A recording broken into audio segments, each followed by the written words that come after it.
Samarqandda hamma kutgan yangilikni biri bo'lyapti. Nima deysizlarmi, akalar? Hazorada vatanparvar bog'ini o'rnida yangi park qurilyapti. Mana bunisi amerikanskiy gonka. Mana bunisi charxpalay bo'ladi. Bu charxpalay meni bilishimcha O'rta Osiyodagi eng kattasi bo'ladi. Mana bu yerda turadigan samolyot ham olib tashlanar ekan. Mana shuni o'rnida ham yana ko'ngilochar joylar bo'ladi. Mana bu amerikanskiy gonkasi. Mana bunisi o'sha charxpalay. U yoqda ham mana attraksionlar bor.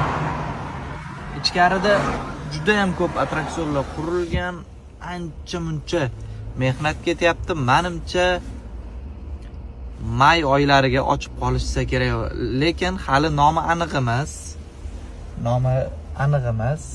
Lekin qurilish zo'r ketyapti.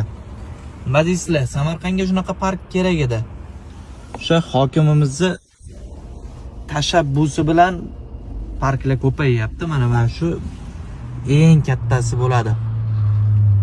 Qaranglar. Haqiqatan jinnisi bo'lgan. Videoga like, menga podpiska bosib qo'yinglar, shunaqa yangiliklarni o'tkazib qo'ymaslik uchun, Samarqandimiz uchun. Salomat bo'linglar.